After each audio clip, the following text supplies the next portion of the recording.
चला इथे कढई ठेवलेली आहे. नाश्ता करा. बाहेरचे बाबा आवरत आहेत तोपर्यंत मी इथे पोहे करणार आहे नाश्त्याला. इथे मी बटाटा साल काढून कणी पातळ असं चिरून घेतलेलं आहे. भडंगाचं शेंगदाणा वगैरे तळेल कणी त्याचं तेल थोडंसं बाकी तेच तेल मी आता पोह्यामध्ये घालणार आहे. हा बटाटा कणी तेलामध्ये भाजलेला नीलला जास्त आवडतं. आपण खिचडी वगैरे करताना भाजतो की नाही तसं त्याला आवडतं. त्यामुळे मी आज पोह्यामध्ये पण तेच करणार आहे. मध्ये मोहरी घालूया.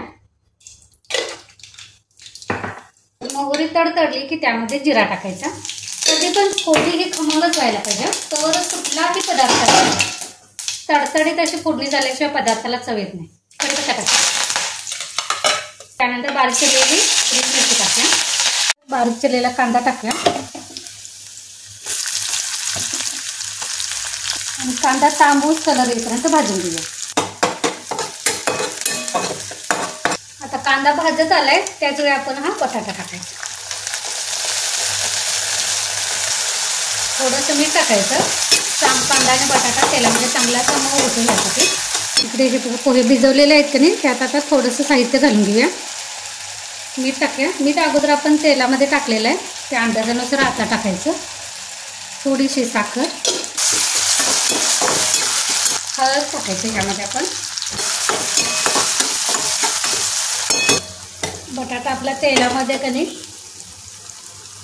असं भाजल्या का बघायचा. त्यानंतर हे जे पोहे आहेत की नाही ते पोहे टाकायचे त्यावर.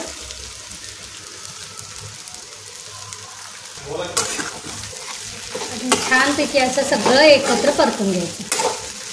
ह्यावर की नाही थोडंसं आपल्याला लिंबू पिळून घ्यायचं. हे बिया ह्याच्यात पडू नये म्हणून असं मध्ये की नाही हात लावायचा. म्हणजे बिया असं यामध्ये पडत नाहीत पोह्यामध्ये. आणि परत सगळं की नाही परतून घ्यायचं. गॅस बारीकच आहे ना आपला. अगदी कमी तेलामध्ये की नाही मस्त असे पोहे होतात. तेव्हा तेल पण आपण जास्त असं घातलेलं नाही कारण तेलकट पोहे पण कधी खाऊ वाटत नाही. तोंड लगेच असं धरून येते. त्यामुळे कमी तेलामध्येच पोहे शक्यतो करायला बघायचं.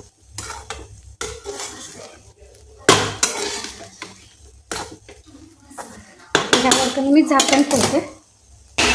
1-2 मिनिट कधी चांगलं असं वाफ येऊ द्यायचे हे पोह्याला. हे बघा कमी तेलामध्ये मस्तपैकी आपलं पोहे तयार आहे.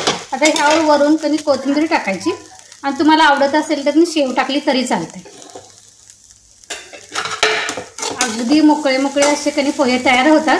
चहा होते त्यासोबतच कधी पोहे पण